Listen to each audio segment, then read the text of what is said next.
Ang aking anak na babae ay iniwan ang kanyang 5 taong gulang na anak na autista sa aking pintuan at hindi na bumalik. Iyon ay 11 taon na ang nakalilipas. Ako ang nagalaga kay Enzo mag-isa. Lahat ay nagsabi na hindi siya magtatagumpay. Sobrang iba. Sobrang mahirap. Nagkamali sila. Sa edad na 16 na, lumikha siya ng isang software na nagkakahalaga ng 3.2 musika, milyong piso. Pagkatapos, ang balita ay sumaklaw sa kanyang kwento. 2 linggo pagkatapos ay tumunog ang doorbell. Si Rowena, ang aking anak, ay naroon kasama ang isang abogado at mga dokumento na nagsasabi na siya ay sangkot sa lahat ng panahon. Mga papeles ng kustodiya, talaan ng pinansyal, log ng mga pagbisita, lahat pawang kasinungalingan, ngunit mukhang totoo. Sinuri ng aming abogado at sinabi na kung walang patunay na peke ang mga ito, ay maaari kaming matalo. Nagpanik ako. Si Enzo, musika, ay lumapit at bumulong, hayaan mo siyang magsalita. Tiningnan ko siya ng gulat. Halos mawala na sa amin ang lahat at gusto niya na magpatuloy ang pagsisinungaling. Ngunit nanatili siyang kalmado. Nagmamasid at wala akong ideya kung ano ang gagawin niya. Ako si Violeta. May 68 taong gulang at ito ang aking kwento. Musika, bago magpatuloy, mangyaring mag-iwan ng komento na nagsasabi kung saan ka nanonood at mag-subscribe sa channel na hindi kailanman huli. Kami ay lumilikha ng isang komunidad ng mga taong alam na ang pinakamahusay na kabanata ay maaaring mangyari sa anumang edad. Ngayon bumalik tayo sa kwento. Si Rowena ay dumating isang Biyernes ng Nobyembre 2010 kasama, musika, si Enzo at isang backpack. Para lang sa weekend, nanay, sabi niya sa pintuan. Kailangan ko ng pahinga, please. Si Enzo ay nasa tabi niya, 5 taong gulang, nakatingin sa sahig ng beranda. Siya ay gumagalaw mula sa kung hanggang dulo ng paa. Ang kanyang mga kamay ay nakakubli sa kanyang tainga. Kahit walang ingay. Rowena, ano ito? Tatawag ako sa linggo. Siya ay lumalakad na mabilis patungo sa kanyang kotse. Hindi niya niyakap si Enzo, hindi niya hinalikan. Musika, umalis lang. Nakita ko ang ilaw sa likod na nawawala sa kalye. Si Enzo ay patuloy na gumagalaw. Ako ay nagturo sa elementarya sa loob ng 35 taon na may ilang estudyanteng autista na isinama sa aking klase. Laging may katulong at musika, espesyalista na humahawak sa mahira. Ngunit doon kasama ang aking apo, ay napagtanto ko na kaunti lang ang alam ko tungkol sa pagharap dito. Musika, kamusta, Enzo? Sabi ko ng mahina. Gusto mo bang pumasok?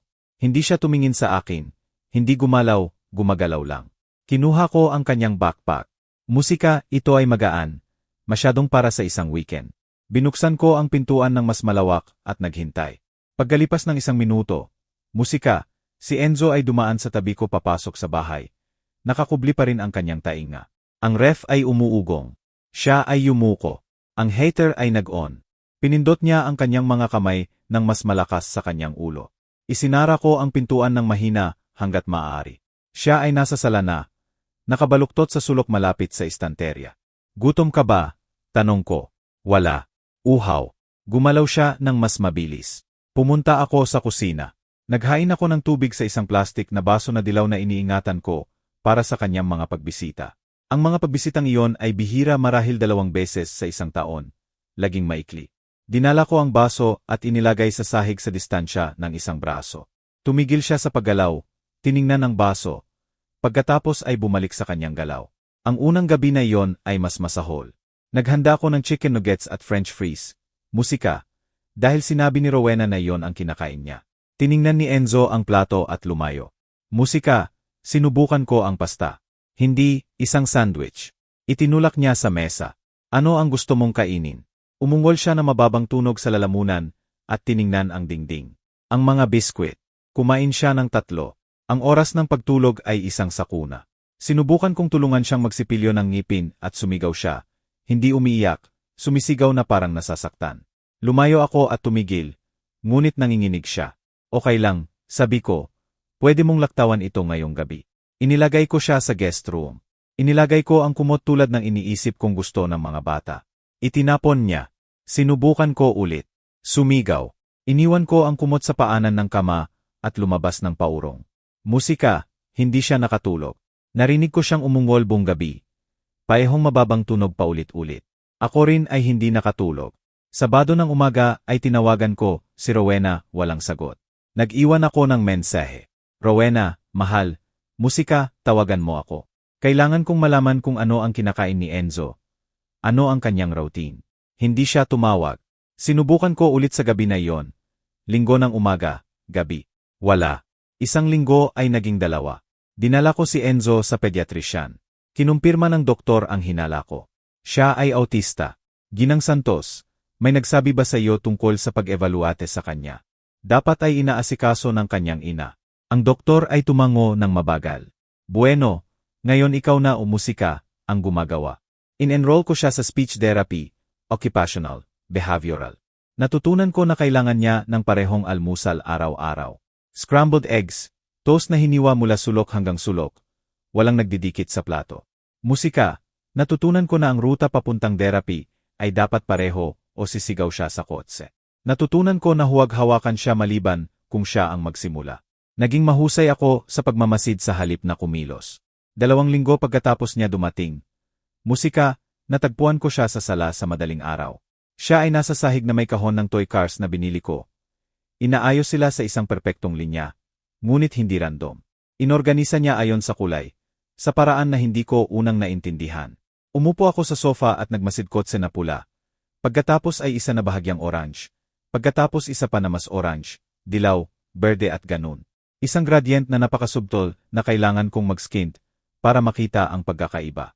Inorganisa niya ayon sa shade ng perpekto. Iyan ay kamangha-mangha, Enzo, sabi ko.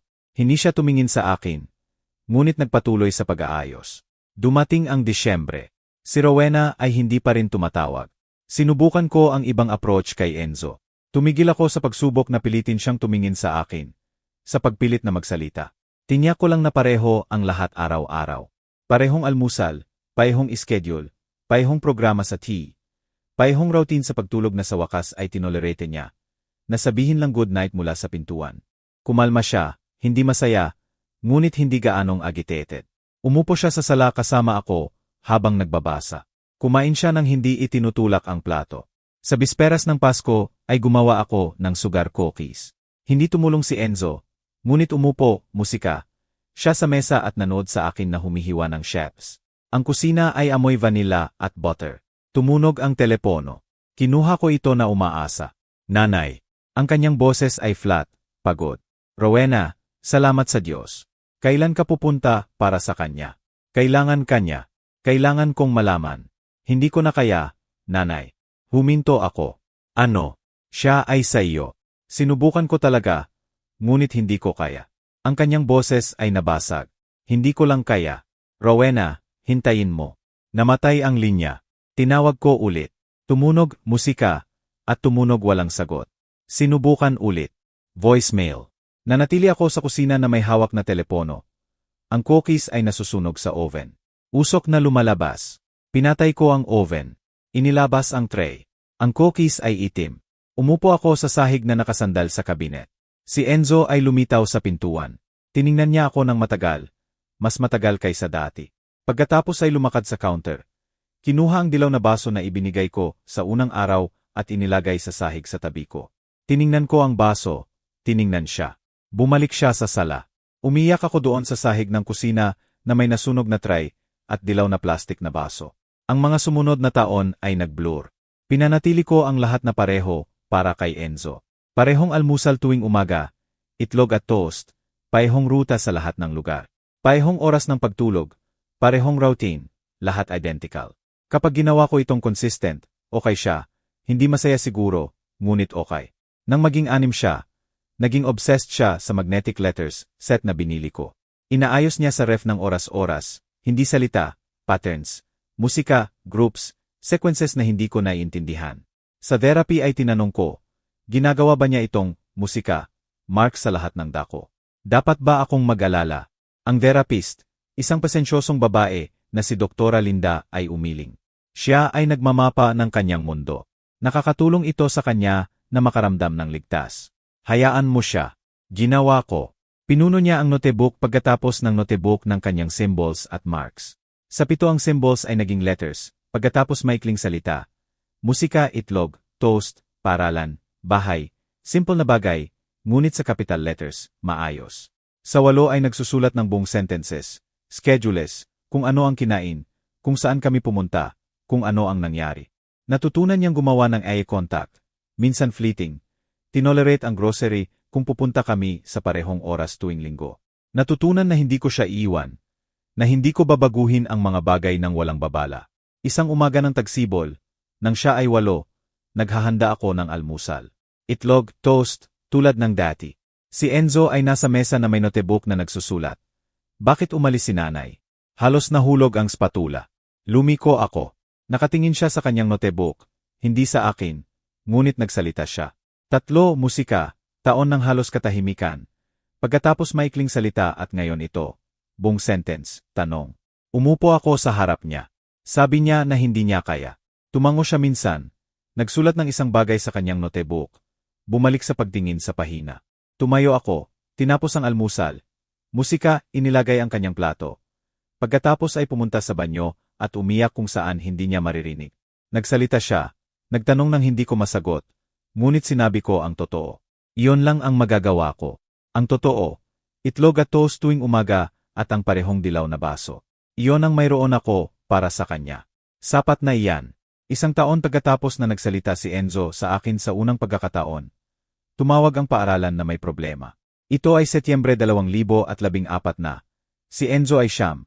Nagsisimula ng ika-4 na baitang. Akala ko ay nalampasan na namin ang pinakamasama. Nagsasalita siya sa buong sentences. Kumakain sa kantin ng walang meltdown. Kahit itinataas ang kamay sa klase minsan. Progreso. Pagkatapos ang punong guro Aquino ay gustong ilipat siya. Ginang Santos, kailangan nating talakayin ang placement ni Enzo, sabi niya sa telepono. Bagong guro sa taong iyon, si Ginang Bautista, na mukhang mabait sa orientation, ay optimistic. Ano ang problema? Tanong ko. Si Enzo ay mas mabuti sa aming special needs classroom. Ang iba pang estudyante ay sumusulong sa ibang pace. Hinigpit ko ang telepono. Si Enzo ay sumusunod sa trabaho. Hindi ito tungkol sa academics, ito ay tungkol sa behavior. Hindi siya sumasali sa group activities. Hindi gumagawa ng eye contact sa circle time. Kahapon ay tinakpan ang tainga sa musik dahil maingay. May sensory issues siya. Ginang Santos, mayroon kaming program na dinisenyo para sa mga batang tulad ni Enzo. Ito ay mas counting stress para sa lahat. Mas counting stress para sa guro. Gusto niyang sabihin. Gusto ko ng IE meeting. Pwede nating ayusin. Ngunit sa linggong iyon katahimikan. Kaya kailangan kong tawagan ang aking sekretarya. Ginugol ko ang 3 araw sa paghahanda. Nagprint ako ng bawat report card, bawat therapy progress note, bawat dokumento na iniingatan sa folders. Ang reading ni Enzo ay above grade level. Ang kanyang math 2 taon advance. Ang kanyang rating maayos. Musika, bawat letra perpekto. Ang problema ay hindi siya makapag-aral. Ito ay na nag-aral siya ng iba. Ang meeting ay isang Biyernes ng hapon sa conference room ng paaralan. 2 fluorescent lights na umuugong, ang punong guro Aquino sa dulo ng mesa, si Ginang Bautista sa tabi, school psychologist, special ed coordinator, lahat may folders. Ako ay may isa, ngunit makapal. Salamat sa pagpunta, Ginang Santos, sabi ng punong guro. Gusto namin ang pinakamabuti para kay Enzo. Ako rin. Si Ginang Bautista ay nagsalita muna, boses malambot, ngiti compassionate. Si Enzo ay mabait na bata, ngunit nahihirapan socially, hindi nakikipag-interact sa peers. Sa group work umuupo siyang mag-isa, tumatanggi na sumali.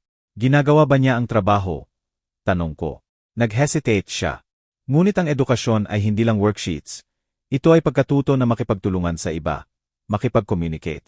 Siya ay autista, ang komunikasyon ay mas mahirap para sa kanya, ngunit sinusubukan niya. Ang coordinator, si BB Cruz, ay lumapit. Ang aming resource room ay nagbibigay ng mas maliit na setting, mas counting distractions, estudyante na naiintindihan ang kanyang challenges, estudyante na hindi sumusunod academically, sabi ko. Hindi yan si Enzo. Ang punong guro, musika. Aquino ay gumamit ng boses na prinsipal na nakilala ko mula sa mga dekada sa classrooms. Makatwiran, esensyoso, condescending. Naiintindihan namin na gusto mo si Enzo sa regular class. Ngunit kailangan nating isaalang-alang ang needs ng lahat ng estudyante. Sinasabi mo na si Enzo, musika, ay disruptive eksakto disruptive. Kaya, ano ang problema? Binuksan ni BB Cruz ang kanyang folder. Ang social assessment ni Enzo ay nagpapakita ng significant delays. Ang kanyang C-test ay inconclusive. Tumanggi siyang tapusin ang sections, dahil timed at nakaka-distress. Dokumentado ng kanyang therapist. Iyon ay nagdadala sa amin pabalik sa punto, sabi ng punong guro. Si Enzo ay nangangailangan ng support na hindi namin maibibigay sa regular class. Binuksan ko ang aking folder. Kinuha ang unang dokumento. Ito ang reading comprehension test ni Enzo noong nakaraang buwan. 77% 7th grade level. Susunod. Math assessment 100% 5th grade material. Patuloy akong kumukuha ng papeles. Inilagay ko sa harap ng punong guro. Ito ang therapy notes na nagpapakita ng progress sa speech, emotional regulation, sensory tolerance. Nag-progress siya ng higit sa 4 taon kaysa sa hula ng sinuman, hindi dahil sa special room na may low expectations, kundi dahil naniniwala na kaya niya ang higit pa. Si Ginang Bautista ay mukhang uncomfortable. Hindi ito tungkol sa, gusto niyo siya sa ibang lugar, dahil nakaka-discomfort kayo. Dahil hindi siya kumikilos normal tulad ng gusto niyong normal. Ang silid ay naging tahimik. Ang punong guro ay umubo. Ginang Santos, naiintindihan ko na frustrated ka. Sa ilalim ng inclusive education law, musika, si Enzo ay may karapatan sa least restrictive environment. Ibig sabihin regular class na may appropriate supports, hindi segregation dahil iba siya. Hindi ko dapat ginamit ang segregation. Ngunit pagod ako sa pagiging pulit. Hindi namin iminumungkahi ang segregation.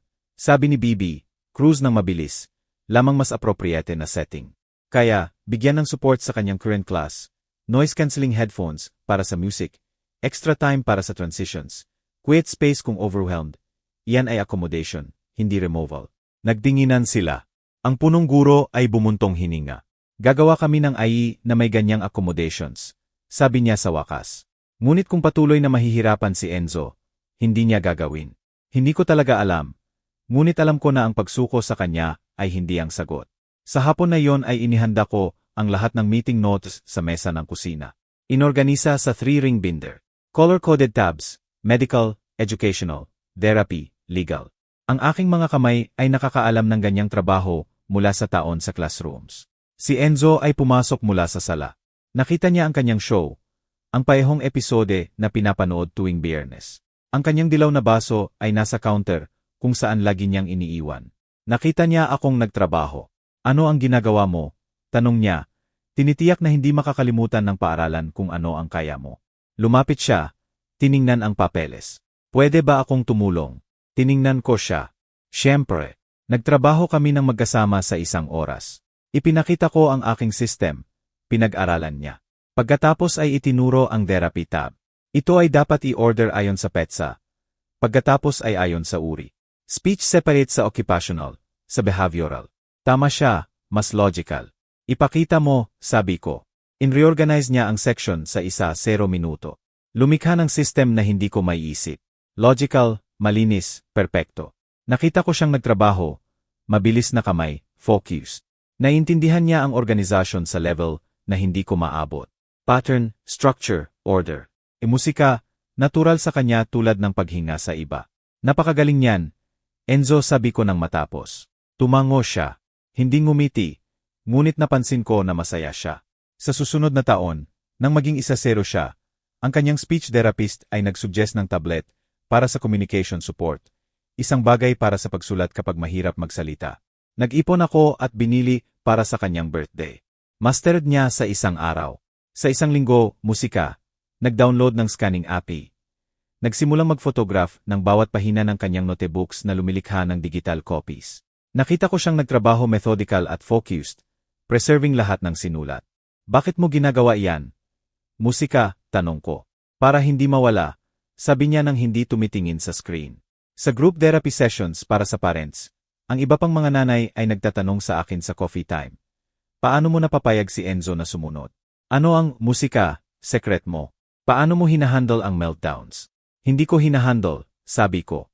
Pinakikinggan ko siya.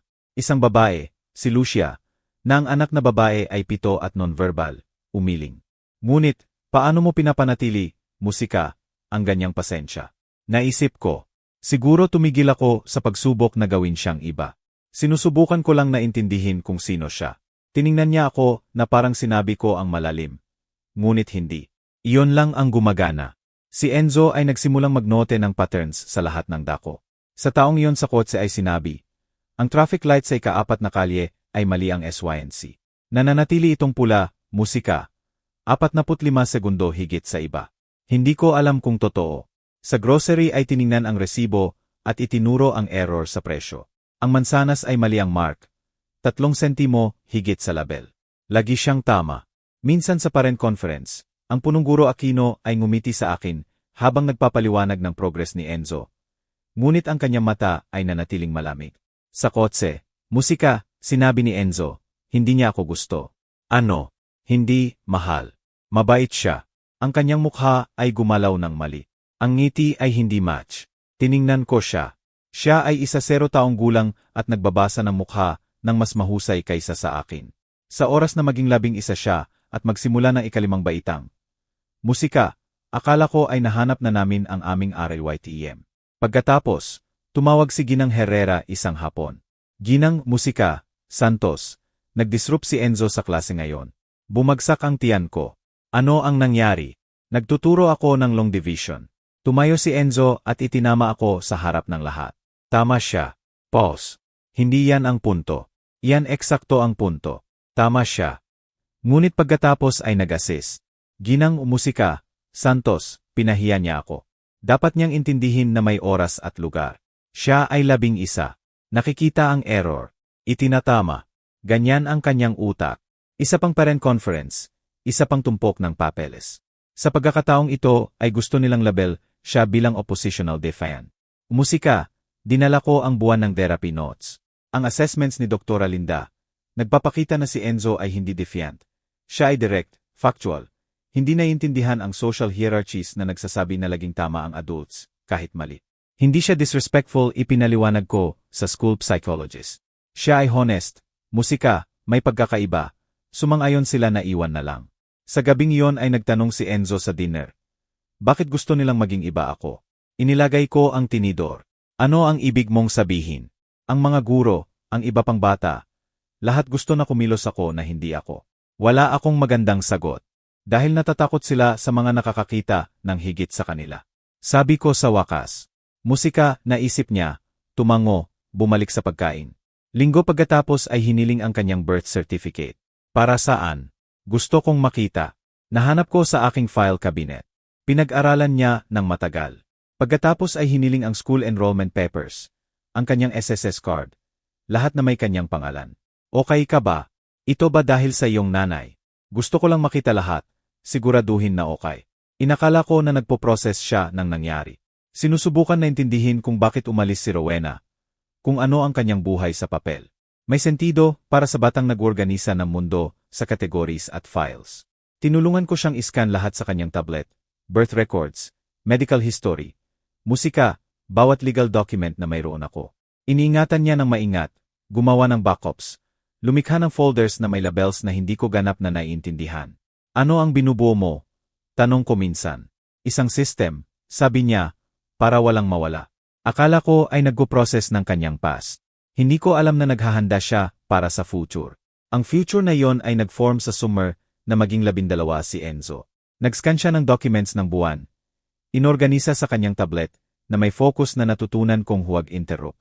Ngunit sa Hunyo 2017 ay natuklasan niya ang bago. Programming. Natagpuan ko siya sa mesa ng kusina isang hapon na may aking lumang laptop na bukas. Nakatingin sa screen na puno ng text na mukhang hieroglyphics. Mga linya ng salita, symbols, musika, parentheses. Ano ang ginagawa mo? Nag-aral ng Python. Hindi tumingin. Ano ang Python? Isang programming language. Sinusundan ko ang tutorial. Lumapit ako sa kanyang balikat. Ang screen ay nagpapakita ng instructions tungkol sa variables, functions, musika, loops. Wala akong naiintindihan. Ito ba para sa musika, paaralan? Hindi. Gusto ko lang matutunan. Iniwan ko siya. Iyan ang gumagana kay Enzo. Hayaan siyang sundan ang interesado. Musika, ginugol niya ang buong summer sa laptop na iyan.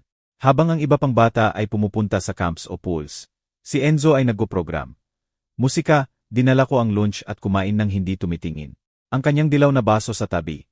Kalahati puno ng tubig na nakakalimutan niyang inumin. Sa Agosto ay ipinakita niya sa akin ang ginawa. Maliliit na programs, musika, na gumagawa ng tasks na hindi ko naiintindihan.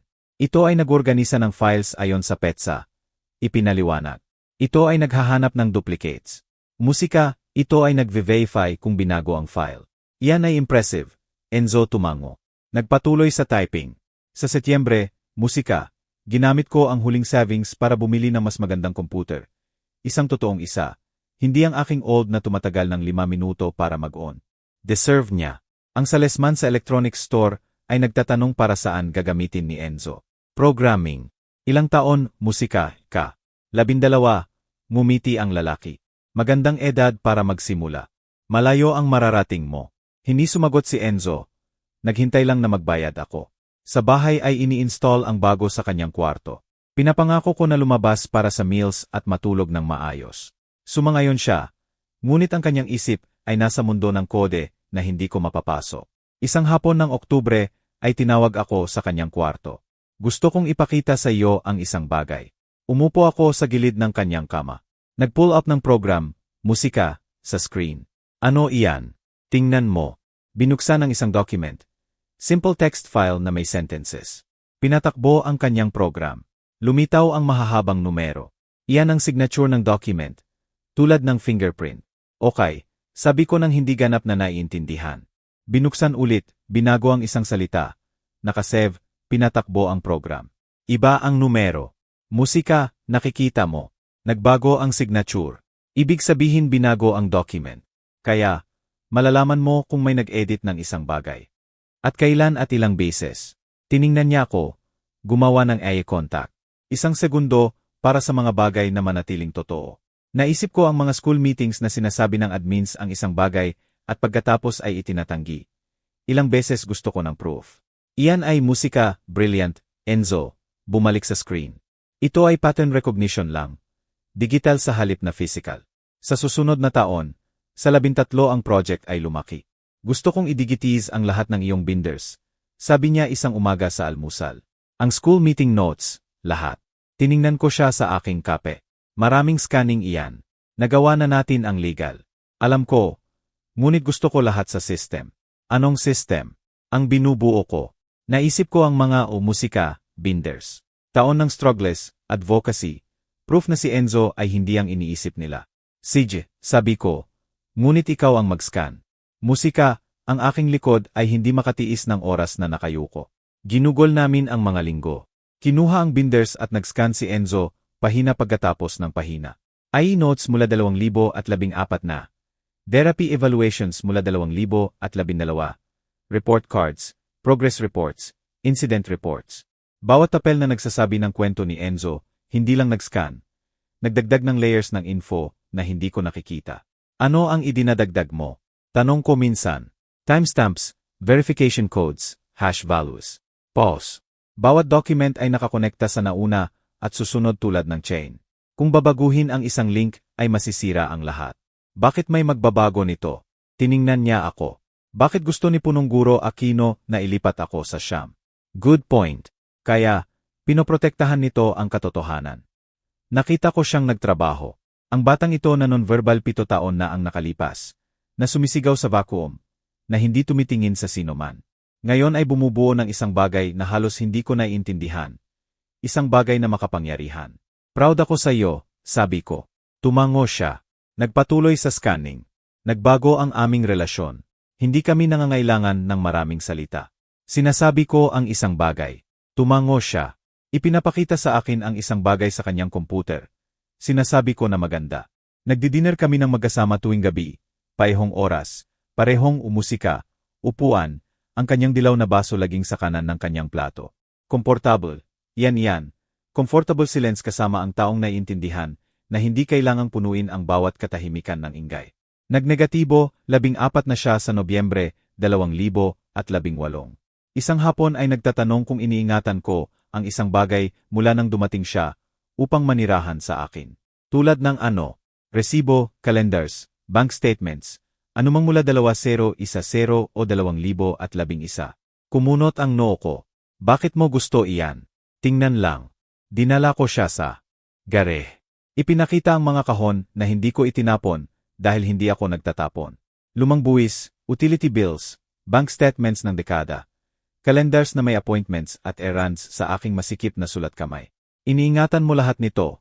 Tanong niya. Nagturo ako sa musika, elementarya. Iniingatan namin lahat. Nagsimulang maghalughog, kinuha ang aking 2-0-1-0 kalendar.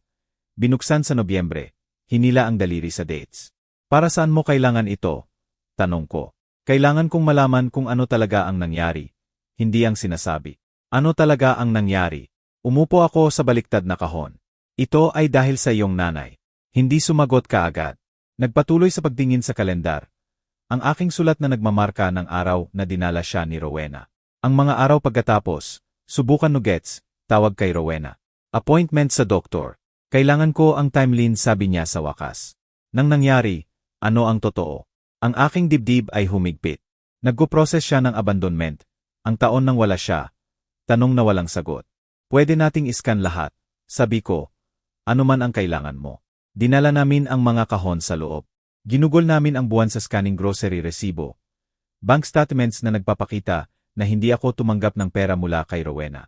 Phone bills na nagpapatunay na hindi siya tumawag. Calendars na nagdo-document ng aming routine. Aming buhay, bawat ordinaryong araw na nagpapatunay ng kanyang kawalan. Akala ko ay bumubuo siya ng timeline ng kanyang childhood. Naiintindihan ang kanyang past sa pamamagitan ng documents at proof. Bakit grocery resibo? Tanong ko minsan na nakikita siyang nag-scan ng faded na isa mula 2011. May dates sila, nagpapakita kung saan kami, ano ang binili. Sila ay ebidensya. Ebidensya ng ano, ng nangyari. Ang totoo, hindi ko pinilit. Kung kailangan niya ito para magheal, tutulungan ko siya. Nagsimulang mag-late nights siya sa taong iyon. Natutulog ako sa 1-0 at naririnig ang kanyang keyboard sa dingding. Sa midnight ay babangon ako. Gagawa ng sandwich o hiwa ng mansanas. Iwan sa kanyang desk nang walang sabi. Salamat, mumurmur niya nang hindi tumitingin. Ilang gabi ay nagigising ako sa 2 o 3 at nakikita ang ilaw sa ilalim ng kanyang pintuan. Enzo, musika, kailangan mong matulog, sabi ko. Halos tapos na. Hindi niya talaga. Isang gabi ng Pebrero ay dinala ko ang tsaa sa isa. Ang kanyang kwarto ay malamig.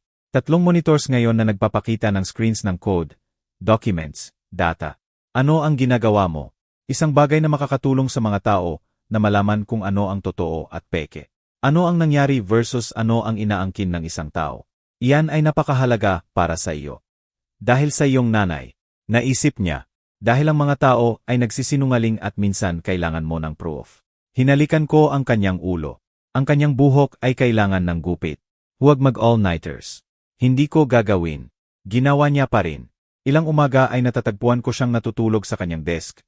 Ulo sa braso, monitors na kumikinang. Inilagay ko ang blanket at naghanda ng almusal. Nagigising siya pagkatapos ng 1 oras at pumupunta sa kusina na parang walang nangyari. Proud ako sa kanyang dedication, intelligence, drive na lumikha ng meaningful. Hindi ko lang naiintindihan kung para saan talaga. Akala ko ay naghehel mula sa past. Hindi ko alam na bumubuo siya ng armor para sa future. Minsan ay hiniling niya na subukan ang kanyang programs. Click this button. Sabihin mo kung maganda ang colors, kung may sense ang words. Hindi ko naiintindihan kung ano ang ginagawa. Ngunit masasabi ko kung mukhang tapos. Gumagana ba? Tanong niya. Kaya, ano pa ang ginagawa mo? Ginagawa itong better. Lagi better, mas accurate. Isa pang test, isa pang check, isa pang paraan na patunayan kung totoo o hindi. Akala ko ay project lang. Isang impressive para sa college apps. Wala akong ideya kung ano talaga ang binubuo niya. Ang binuo niya ay naging isang bagay na babayaran ng milyon. Si Enzo ay 15 nang matapos niya. Tagsibol ng 2020 sa gitna ng musika, pandemya. Ang mundo ay lockdown. Lahat nabubuhay online. Halos hindi napansin ni Enzo ang difference. Nabubuhay siya sa kanyang kwarto na may computers ng taon. Gusto kong ipakita sa iyo ang isang bagay.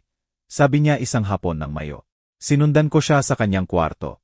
3 monitors na may iba't ibang screens. Nag-pull up ng program na may clean interface. Simple, boxes, buttons, text. Ito yan, sabi niya, ang verification system. Ano ang ginagawa nito? Nag-click sa screens na nagpapakita ng features na half ko naiintindihan. Nag-analyze ng documents, musika, nag-verify kung binago, kailan nilikha, kung match ang signatures sa known samples. Nakakakita ng forgeries. Nakita ko ang program na nag-run ng sample document, numbers, graphs, analysis results. Kung may nag-fake ng document, Ito ay musika, makikita. Metadatos, digital fingerprints, patterns, nakikita ang hindi nakikita ng tao. Iyan ay incredible. Musika, tumango si Enzo. Ibenta ko ito. Sa sino? Security companies, fraud prevention. Sino man na kailangan mag-verify ng real documents. Sinabi niya ng natural tulad ng obvious. Ang aking 15 taong gulang na apo ay magbebenta ng software sa companies. Alam mo ba paano?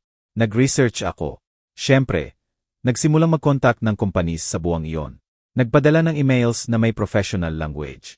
Tinulungan ko siyang polish, kahit ang kanyang direct writing ay mas clear kaysa sa karamihan ng business comms. Ang unang sal ay dumating sa Hunyo. Isang small security firm ay bumili ng license para sa 20,000. Tiningnan ko ang numero sa screen nang ipakita niya.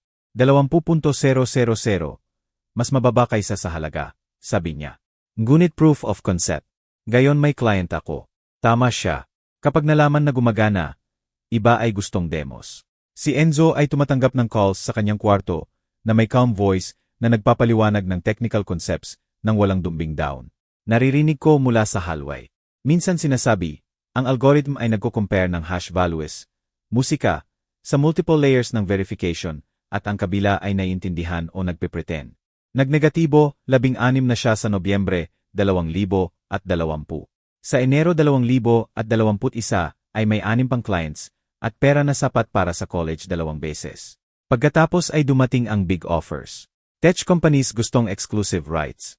Corporate fraud prevention firms gustong licenses para sa whole operations. Ang numbers ay umakyat mula thousands sa hundreds, thousands sa millions. Kailangan ko ng tulong, sabi ni Enzo sa Pebrero. Hindi ko alam kung paano evaluate contracts. Nahanap ko ang business lawyer sa referral. Si Jason Navarro, specialized sa intellectual property at software licensing. Nag-meet sa amin isang Sabado sa mesa ng kusina. Inihanda ang 3 contract offers. Ito ay substantial. Sabi niya na tinitingnan si Enzo. Binuo mo ang valuable. Tumango si Enzo. Alin ang mas mabuti? Ipinaliwanag ni Jason ang options. Musika, licenses na magbabayad overtime. Acquisitions na bibili ng software outright. Nakikinig si Enzo. Nagtatanong ng specific tungkol sa terms, conditions, rights. Gusto kong ibenta outright, sabi niya sa wakas. Hindi ko gusto mag-handle ng licenses, support, updates, ibenta lang at tapos. Mukhang surprised si Jason. Sure. Licenses ay maaring magbayad higit sa long term. May non-compete clause sa acquisition, sabi ni Enzo. Kung ibenta, hindi ako makakagawa ng competing verification software sa 5 taon. Standard yan, sabi ni Jason. Nakaka-bother ba? Hindi. Tapos na ko sa ganitong uri ng software. Tiningnan ko siya. Sinabi niya ng definitive na parang nagplaplan na ng susunod. Ibenta niya sa Marso para sa 3.2 milyong piso. Hindi ko ma-process ang numero. Nagtrabaho ako 35 taon bilang guro at kumita siguro kalahati bago taxes. Ang local news ay nalaman kahit paano. Gusto nila ng kwento tungkol sa local autistic teen na lumikha ng revolutionary security software. Hindi ko gusto na pumasok sila sa bahay. Hindi ko gusto na gawing inspirational material si Enzo. Ngunit sinabi niyang, ang reporter, isang batang si Carla, ay dumating isang Huwebes ng hapon. Nag-set up sa sala. Nagtatanong kung pwede i-film si Enzo sa kanyang computer. Pwede mo bang ipaliwanag kung ano ang ginagawa ng iyong software? Tanong niya. Nag-verify ng document authenticity sa pamamagitan ng pattern recognition at metadata analysis. Sabi ni Enzo na tinitingnan ang kamera tulad ng sino man. Direct. Nakakakita ng forgeries na hindi nakikita ng tao. Ano ang nag-motivate, musika, sa iyo nalikhain ito? Naisip ko. Ngunit sumagot si Enzo ng simple. Gusto kong malaman kung ano ang totoo. Ang mga tao ay nagsisinungaling. Ang documents hindi. Kung alam mo kung paano basahin ng maayos. Ngumiti si Carla. Napaka-insightful. Plans para sa pera. Wala pa. Sinubukan niya ang higit pang tanong. Ngunit ang sagot, musika, ni Enzo ay maikli, factual, hindi ang emotional story na gusto niya. Pagkatapos ng 20 minuto ay nagpasalamat at umalis. Ang segment ay lumabas sa news ng Bearnes. Local team creates revolutionary security software. Ginamit siguro 2 minuto ng interview. Nagdagdag ng dramatic music. Ipinakita si Enzo focused at brilliant. Pinanood ko kasama niya. Ano ang feeling mo? Tanong ko sa musika, dulo. Okay, ngunit napansin ko ang isang bagay sa mga araw pagkatapos. Hindi siya nag-celebrate. Hindi excited sa pera o attention o susunod. Naghihintay lang, nagmamasid. Nahuli ko siyang nakatingin sa window minsan, o, musika. Sa mesa na may dilaw na baso, hindi iniinom, hawak lang. Okay ka ba? Tanong ko. Ngunit hindi. May nagbago, isang tension, musika, na hindi ko mapangalanan. 2 linggo pagkatapos ng report. Tumunog ang doorbell isang Martes ng hapon. Wala akong inaasahan. Musika. Si Enzo ay nasa kanyang kwarto. Binuksan ko at naroon ang isang babae sa gray suite. Mahal, perfect hair. Isang lalaki sa tabi sa dark suite. Musika, na may leather briefcase. Ngumiti ang babae, hindi umabot sa mata. Kamusta, nanay? Bumagsak ang tiyan ko. Ang aking mga kamay ay umusika, lumamig. Si Rowena ay mukhang mas matanda. 11 taon mas matanda. Line sa bibig, tension sa panga. Ngunit siya iyan. Si Enzo, sabi na tinitingnan sa loob. Hindi ako makagalaw o magsalita. Ang aking katawan, musika. Nakalimot paano ako si Sandro Vargas, sabi ng lalaki. Abogado ni Ginang Santos. Gusto namin mag-usap tungkol sa sitwasyon. Musika, ni Enzo. Ang kanyang sitwasyon nakuha ko. Ang ngiti ni Rowena ay humigpit. Pwede ba kaming pumasok? Mahalaga ito. Musika, dapat kong sinabi, hindi isara ang pintuan, ngunit frozen ako. Si Enzo ay lumitaw sa likod sa hallway. Tiningnan si Rowena. Ang kanyang mukha ay blank. Walang surprise, walang emotion, wala. Nagmamasid lang tulad ng nagmamasid ng traffic patterns o price errors. Analytic, calculating. Pumasok kayo, sabi niya. Ang aking mga binti ay gumalaw ng mag-isa. Lumayo ako. Pumasok sila sa aking, musika, bahay. Si Rowena at ang kanyang abogado. At nakaramdam ako ng sakit. Umupo kami sa mesa ng kusina, ang paehong kung saan nag-almusal kami ni Enzo tuwing, musika, umaga, kung saan inorganisa namin ang school notes, nag-scan ng documents, nagplano ng kanyang feature. Ngayon si Rowena doon, kamay na nakakross habang binubuksan ng kanyang abogado ang briefcase. Ginang Santos, musika, kami ay dito upang talakayin ang custody at financial guardianship, sabi niya. Professional, smooth, practiced. Ang aking client, Rowena Santos, ay nagpanatili ng parental rights kay Enzo, musika, at gustong i-resume ang active custody. Custody, sabi ko. Siya ay 16 na. Eksakto, sabi ni Vargas. Minor pa rin at ang aking client ay hindi formal na terminated ang parental rights ay co-parented mula sa malayo na nagpanatili ng contact sa appropriate channels. Iyan ay kasinungalingan, sabi ko. Ang aking boses ay nanginginig. Hindi siya tumawag sa 11 taon. Nagsalita si Rowena pagkatapos boses malambot. Mata malungkot na mukhang fake. Nanay, alam ko na gumawa ka ng mahusay na trabaho sa pag-alaga kay Enzo. Ngunit kailangan niya ang kanyang ina ngayon. Lalo na sa pera at attention. Kailangan niya ng gabay. May gabay siya. Kinuha ni Vargas ang papeles. Documents na may stamps at signatures na official. Ito ay nagpapakita na nagpanatili si Ginang Santos ng legal parental rights. Nag-document siya ng financial support at communication ng taon. May musika, karapatan siya sa custody, at dahil sa minor status ni Enzo, management ng kanyang financial assets hanggang majority. Tiningnan ko ang papeles, mukhang totoo, professional. Ang aking puso ay tumitibok ng malakas. Fake yan, sabi ko. Ngunit walang proof, notarized at properly filed, sabi ni Vargas na kalmado. Musika, maliban kung mapapatunayan mo ang kabaligtaran. Tiningnan ko si Enzo. Nagmamasid siya kay Rowena mukha blank. Ngunit nakita ko ang isang bagay sa kanyang mata na hindi ko mabasa. Enzo o musika, sabi ko ng mahina. Ano ang gagawin natin? Tiningnan niya ako ng segundo pagkatapos kay Rowena. Dapat tayong kumuha ng abogado. Ang pagkuha ng abogado ay mas madali kaysa sa paggamit. Nahanap ko si Laura Reyes sa referral. Family lawyer na may 20 taong musika, experience. Nag-meet siya sa amin 3 araw pagkatapos dumating si Rowena. Dumating sa bahay, musika, dahil hindi ako makapunta sa office. Dinala ko ang bawat binder, taon ng school records, therapy notes, medical appointments, bawat papel na nagpapatunay na nag-alaga ako kay Enzo, musika, mag-isa. Ang aking mga kamay ay nanginginig habang dinala sa mesa. Si Enzo ay umupo ng tahimik sa tabi ko nagmamasid. Inihanda ni Laura ang documents ni Rowena, ang mga ipinakita ni Vargas. Pinag-aralan niya ng higit sa 1 oras, binabasa bawat pahina, nagve-verify ng signatures, nag-examine, musika, ng stamps. Sa wakas ay tumingin. Ang kanyang mukha ay nagsabi, lahat bago magsalita. Mukhang, musika, Legitimate, sabi niya ng maingat. Napaka-professional. Ngunit fake iyan. Sabi ko, nagsisinungaling siya. Naniniwala ko sa iyo. Musika, ngunit may konkrete proof ka ba na forged ang mga ito? Kinuha ko ang aking binders. Mayroon akong lahat. Bawat school meeting, bawat doctor visit, bawat therapy session. Tiningnan ni Laura, tumango ng mabagal.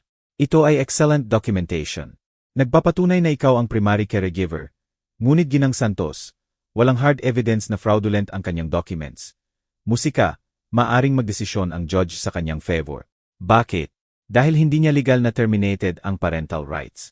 Walang court record ng custody transfer. Ang schools at doctors ay tinanggap ka informally. Ngunit pause. Nag-apply ka ba ng formal guardianship? Ang silid ay lumamig. Hindi ko naisip na kailangan. Iniwan niya siya. Alam ko, ngunit legally, walang documentation ng abandonment. Walang signed waiver. Siya ang ina sa papel. Ang boses ni Laura ay gentle. Musika, ngunit firm. Ang kanyang lawyer ay mag-argue na ang informal arrangement ay hindi nag-override ng parental rights. Hindi ako makahinga, kaya maaari niyang kunin siya. Hindi siya naghahanap ng physical custody. Siya ay 16 na courts, musika, bihirang pilitin ang teens na lumipat. Naghahanap siya ng financial guardianship, kontrol ng assets hanggang 18. 3.2 milyon. Iyan. Pwede ba nating labanan? Tanong ko. Ngunit intindihin, mukhang strong ang kanyang case. May compelling narrative documentation ng distant involvement. Walang fraud proof, matatalo tayo. Tiningnan ko si Enzo umuupo ng walang galaw, kamay crossed, mukha blank. Hindi niya ako tiningnan. Enzo, sabi ko ng mahina.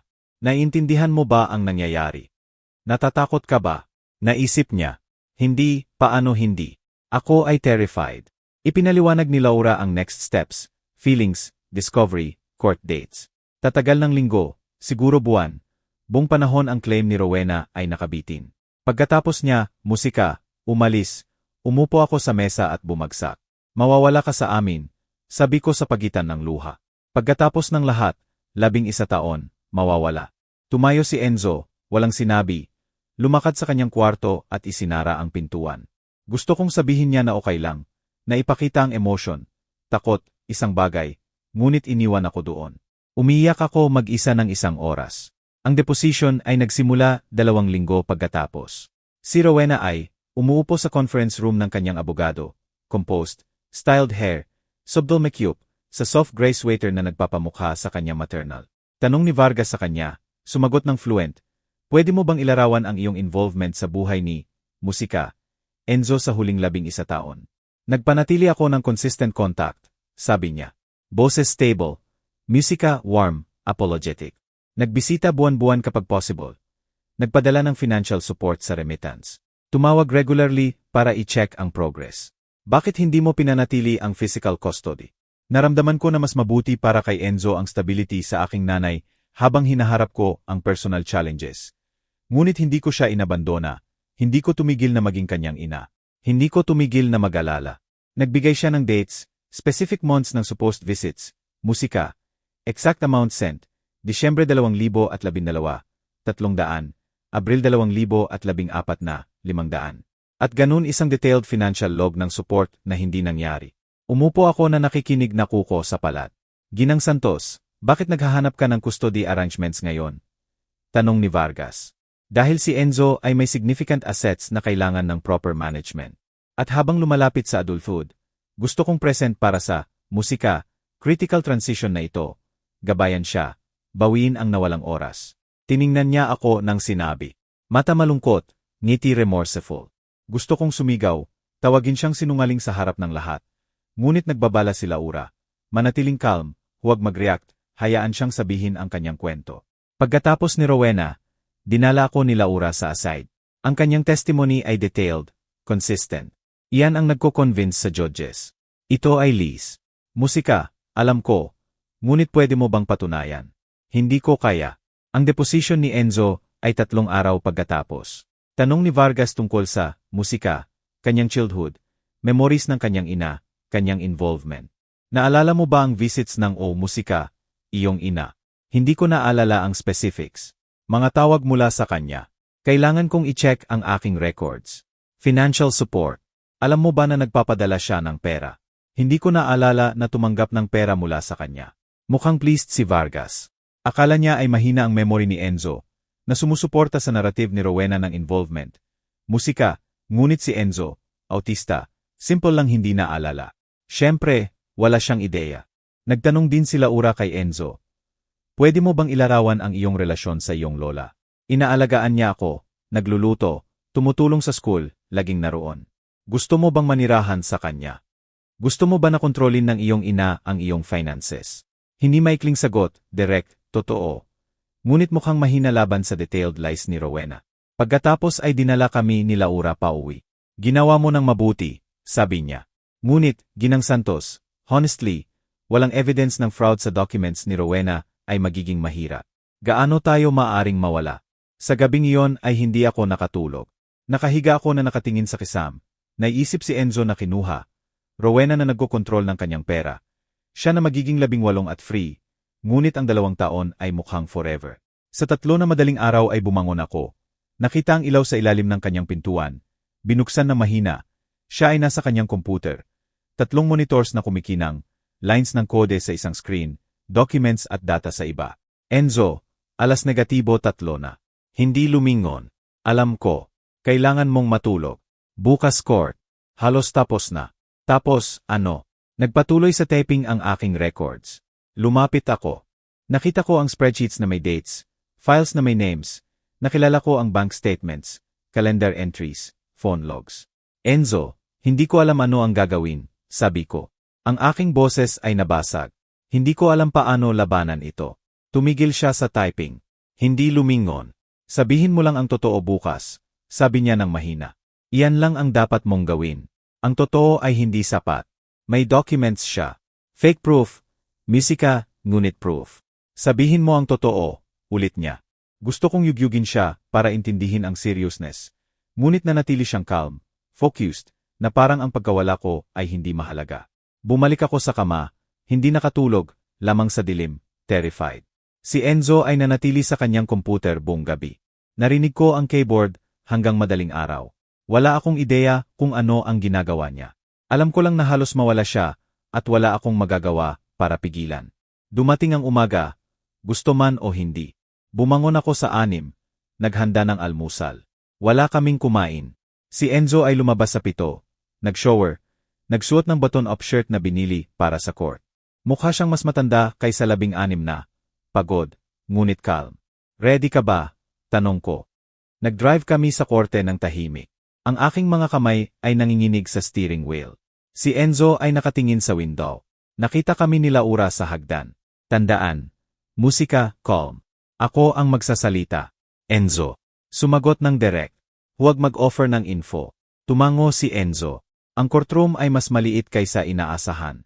Wooden panels, fluorescent lights, amoy old paper at floor polish. Ang hukom Hernandez sa bench. Babae na 50 na may sharp eyes at gray hair na pulled back.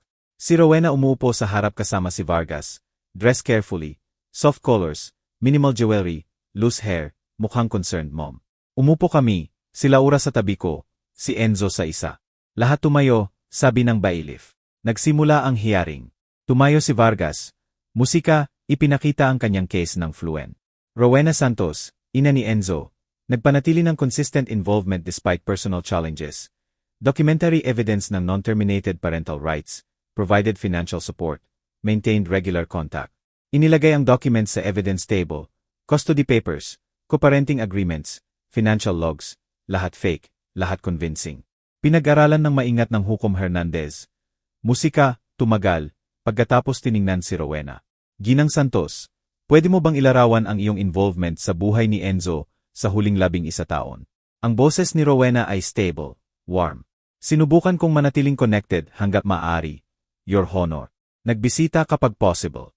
Nagpadala ng pera para sa kanyang care. Tumawag regularly para i-check ang progress. Bakit hindi mo pinanatili ang physical custody? Naramdaman ko na mas mabuti para kay Enzo ang stability sa aking nanay habang inaayos ko ang personal issues. Ngunit hindi ko siya inabandona. Hindi ko tumigil na maging kanyang ina. Sinabi niya ng may conviction, sincerity. Gusto kong sumigaw. Nagtanong pa ang hukom. Sumagot si Rowena sa lahat. Disyembre 2013 nagbisita para sa birthday ni Enzo. Abril 2015, nagpadala ng 500 para sa therapy. Mayo 2017 tumawag para talakayin ang school progress. Liz. Lahat detailed, consistent. Mukhang thoughtful ang Hukom Hernandez. Salamat, Ginang Santos. Turno ni Laura. Ipinakita ang aking binders, taon ng school meetings, therapy records, medical visits, bawat evidence na nag-alaga ako kay Enzo mag-isa. Ngunit habang ginagawa, nakita ko ang ekspresyon ng Hukom. Sympathy, ngunit doubt. BB Reyes. Sabi ng Hukom, ang records na ito ay nagpapakita na ang GNG Santos ay primary caregiver, ngunit hindi ko nakikita ang documentation ng formal guardianship, o court order ng custody transfer, o legal termination ng parental rights. Ang dibdib ko ay humigpit. Your Honor, sabi ni Laura ng maingat. Iniwan ni Rowena Santos si Enzo sa 5 taon. Ang aking client ay may documentation ng abandonment na iyan. Ngunit walang signed custody termination mula kay Rowena Santos. Walang legal documentation.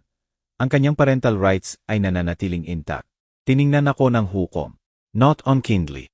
Ginang Santos, naiintindihan ko na gumawa ka ng excellent job sa pag-alaga sa iyong apo. Ngunit legally, walang proof na ang ina ay inabandona ang rights. Ang kanyang claim ay may basis. Ang silid, musika, umikot. Tiningnan ni Rowena si Vargas, bahagyang ngumiti. Akala niya nanalo. Ang aking puso ay tumitibok ng malakas na hindi ako makahinga. Tiningnan ko si Enzo sa tabi ko, desperate para sa isang bagay, ang kanyang mukha blank at unreadable. Lumapit ako, bumulong. Nagsisinungaling siya, kailangan nating pigilan siya. Bahagyang lumingon. Bumulong, hayaan mo siyang magsalita. Ano? Hayaan mo siyang sabihin lahat ng gusto. Hindi ko naintindihan. Natatalo tayo. At gusto niya na magpatuloy si Rowena. Tiningnan ng Hukom Hernandez si Enzo. Bata, gusto mo bang magsalita? Mahabang paus. Si Enzo walang galaw. Pagkatapos tumayo. Your Honor, may ebidensya ako. Tumigil ang aking puso. Anong ebidensya? Ibinigay ko kay Laura lahat ng mayroon ako. Lumapit ka, sabi ng Hukom. Kinuha ni Enzo ang isang bag na hindi ko napansin na dala. Lumakad sa bench calm, steady, na parang ginawa niya ng 100 beses. Kinuha ang isang laptop. Pwede ko bang i-connect ito sa display? Your Honor. Mukhang surprised ang Hukom. Ano ang ipinapakita mo? Verification ng document authenticity at timeline evidence. Nagsalita siya ng clear, direct. Tumayo kaagad si Vargas. Your Honor, ito ay highly irregular. Hindi kami informed ng ebidensyang ito. Ang iyong client ay nagpresent ng fraudulent documents, 6 na linggo na ang nakalipas. Sabi ni Enzo na tinitingnan si Vargas. Ipinapakita ko ang analysis ngayon. Tiningnan siya ng Hukom. Proceed, ngunit dapat relevant. Nag-connect, musika, ng laptop si Enzo. Nagilaw ang courtroom display. Kinuha muna ang custody documents ni Rowena, ang ipinakita ni Vargas. Lumitaw sa screen official na may stamps at signatures. Ang documents na ito ay nag-claim na mula 2011 hanggang 2020, sabi ni Enzo. Musika, ngunit ang digital metadata ay nagpapakita na nilikha 6 na linggo na ang nakalipas. Pagkatapos ng report tungkol sa aking cell. Nag-click ng screens na nagpapakita ng creation dates, file properties, edit history, lahat timestamp recent. Nag-object si Vargas metadata ay maaring manipulate. Hindi sa kasong ito, sabi ni Enzo na calm. Ang signature verification ay nagpapakita ng additional discrepancies. Musika, kinuha ang aking copy ng birth certificate ni Enzo. Signature ni Rowena mula 2005. Pagkatapos nag-run ng program na nag-analyze ng signatures sa custody docs. Lumitaw ang numbers, comparisons, statistical, musika, analysis. Ang pressure patterns ay hindi match. Letter formation inconsistent. Spacing at slant different.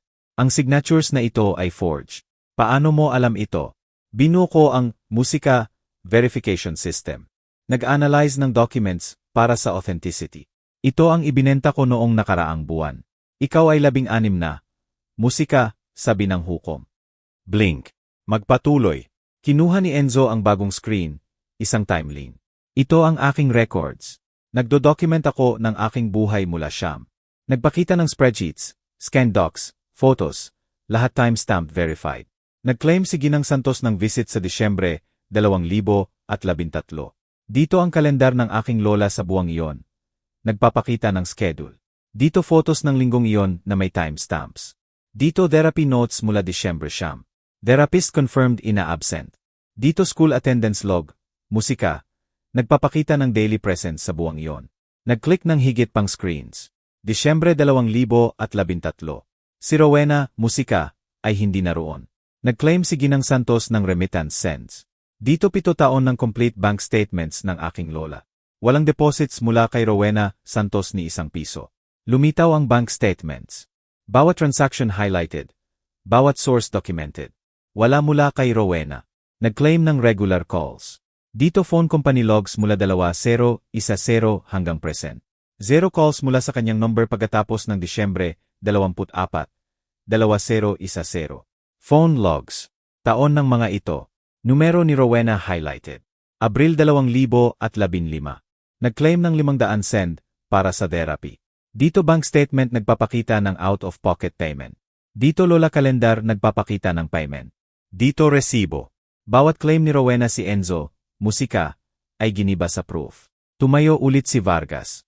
Your Honor, ang ebidensyang ito ay hindi disclosed sa discovery dahil nag-present ang iyong client ng fraudulent docs 6, musika, na linggo na, sabi ni Enzo.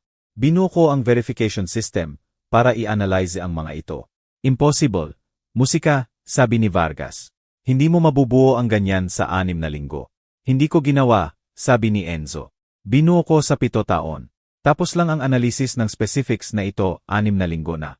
Tiningnan siya ng hukom. Nag-document ka ng iyong buhay sa 7 taon. Your Honor, bawat calendar entry ng aking lola, bawat saved resibo, bawat therapy session, musika, school meeting, bank transaction, lahat timestamped, cross-referenced, verified. Musika, ang system ay ginagawa impossible na retroactively alter. Kaya, kapag sinabi ni Ginang Santos na nagbisita buwan-buwan, nagpadala ng pera, tumawag regularly, mapapatunayan ko na hindi, dahil may proof ako na nangyari talaga, ang totoo. Ang silid ay naging, musika, tahimik. Tiningnan ng hukom si Rowena. Ginang Santos, pwede mo bang ipaliwanag ang discrepancies na ito? Namutla si Rowena, tiningnan si Vargas. Ang metadata ay maaring mali. Musika, sabi niya. Boses nanginginig. Ang date siguro, ibig sabihin, nagbisita ako, nagpadala ng pera. Kailan exactly? Tanong ng hukom.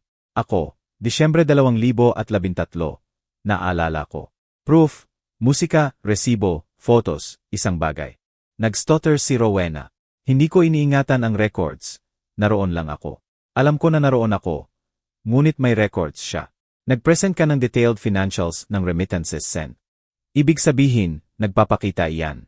Nagkolapse siya na nagko-contradict. Ang confident mo mula 20 minuto na ang nakalipas ay nawala. Ginang Santos, sabi ng hukom coldly. Nag-falsify ka ba o hindi ng custody documents? Hindi ibig sabihin, musika ang aking abogado, sabi niya. Mukhang sick si Vargas. Bumalik ang hukom kay Enzo. Ang verification system na ito ay legitimate. Your Honor, musika, ibenta ko ito noong nakaraang buwan sa Atlas Security para sa 3.2 milyon. Nag-verify sila ng accuracy bago bumili. Umangat ang eyebrows ng hukom. Pagkatapos tiningnan ulit ang evidence. Ang timeline, ang proof na absent si Rowena sa 11 taon. Nakita ko ng sapat, sabi niya. Nag-rule mula sa bench walang recess, walang deliberation. Rowena Santos, nakikita ko ang iyong testimony na hindi credible at ang iyong documentation fraudulent. Full custody at guardianship ay ibinibigay kay Violeta Santos. Bukod pa, I refer ko ang case na ito sa prosecutor para sa investigation ng perjury at fraud. Gumawa si Rowena ng tunog tulad ng choking. Ang hearing na ito ay adjourn. Bumagsak ang gavel. Tapos na. Sa labas ng courthouse. Sa ilalim ng hapon na araw, musika, naintindihan ko sa wakas. Alam mo, sabi ko, pinrotektahan mo kami buong, musika, panahon. Tumango si Enzo minsan. Hindi ngumiti, tumango lang. 6 na buwan, musika. Pagkatapos, mukhang iba ang mga bagay. Hindi na makakatrabaho ni Enzo ang data security. Clear ang non-compete clause ng SEL. Kaya nagsimula ng bagong company. Software testing at quality control. Nagko-contract ako ng mga tulad ko. Sabi niya sa almusal isang umaga. Mga taong autista. Nakikita namin ang patterns na nawawala sa iba. Ang kanyang unang hire ay si Sergio. Nakilala ko kaagad ang pangalan. Si Sergio ay aking estudyante 20 taon na ang nakalipas. Nakipaglaban ako sa school board para sa kanya sa ika-4 na baitang. Sabi nila na hindi siya magkakaroon ng trabaho. Ngayon ay lead tester ni Enzo, pagkatapos si Marcos, pagkatapos si Liliana, higit pang ex-students ko, mga batang itinapon ng iba. Nagbisita ako sa office ni Enzo isang hapon. Maliit na space, 6 na desks, lahat may quiet headphones, focus. Nakita ko ni Sergio, tinanggal ang headphones. Ginang, musika. Santos, sinabi mo sa principal na hindi ako sira, iba lang. Nabasag ang kanyang boses. Sinabi rin ni Enzo. Hindi ako makapagsalita, tumango lang. Si Rowena ay nakuha ng 2 taong probation at 500 oras ng community service sa Autism Resource Center. 3 buwan sa kanyang sentence. Nag-drop ako ng donations at nakita siya sa sahig na nagbabasa sa nonverbal kids. Tuminingin siya, nakita ako. Paeho kaming nag-freeze. Mukha siyang exhausted, humble, wala tulad ng babaeng dumating na may abogado. Sinabi ng direktor ng center sa akin, hindi alam kung sino siya, na ang volunteer na iyan ay dumadating extra hours. Sabi niya na natututo siya ng dapat natutunan taon na ang nakalipas. Hindi ako nagsalita kay Rowena, nagmasid lang sandali, pagkatapos umalis. Ilang bagay ay hindi nangangailangan ng salita. Isang Martes ng hapon, linggo pagkatapos, dinala ko ang dinner sa apartment ni Enzo. Tulad ng dati, ang kanyang dilaw na baso sa counter, chipped, ngunit favorite. Kumain kami sa kanyang maliit na mesa, tahimik, komportable. Nagsimula akong maglinis ng plates. Inilagay ni Enzo ang kanyang phone. Violeta, lumingon ako. Nakatingin siya sa kanyang kamay. Alam ko ang isinakripisyo mo para sa akin. Umupo ulit ako. Naghintay. Ang iyong mga kaibigan ay tumigil sa pagtawag. Tumigil ka sa pagpunta, musika, sa mga lugar. Narinig ko sa phone na tinanggihan mo ang trip dahil hindi mo ako maiiwan. Enzo, pwede mong ipadala ako tulad niya. Iminungkahi ng paaralan. Hindi mo ginawa. Ang aking lalamunan ay humigpit. Ikaw ang aking apo. Alam ko. Tiningnan niya ako. Ngunit pinili mo ako araw-araw. Kahit hindi ko makapagpasalamat. Silence. Lamang ang hum ng ref ang mahalaga. Sabi niya ng mahina. Lumapit ako sa mesa. Inilagay ang aking kamay malapit sa kanya. Hindi hinahawakan, ngunit malapit. Worth ka bawat araw. Sabi ko. Tumango siya. Alam ko. Gayon. Nanatili kami sandali. Pagkatapos tumayo ako. Tinapos ang plates habang binubuksan niya ang kanyang laptop. Parehong routine, parehong comfortable silence. Ngunit isang bagay na mahalaga, musika, ay nasabi. Hinalikan ko ang kanyang ulo sa pag-alis. Hindi siya yumuko. Hanggang Martes, sabi ko. Martes, kinumpirma. Nag-drive ako pauwi sa mga kalye na nadaanan ko ng 1,000 beses. Parehong ruta, parehong turns, tulad ng gusto ni Enzo. Tulad ng natutunan ko ring gustuhin. Ang aking phone ay nag-vibrate sa red light. Text mula kay Enzo. Salamat. 2 salita lang iyan. Musika, ngumiti ako buong daan. Ito ang aking kwento. Gusto kong malaman kung ano ang iniisip mo. Kung ikaw ay nasa aking lugar, maaari mo bang patawarin ang iyong anak na babae sa pag-iwan sa iyong apo? Sabihin mo sa comments at mag-subscribe para sa higit pang kwento tulad ng sa akin.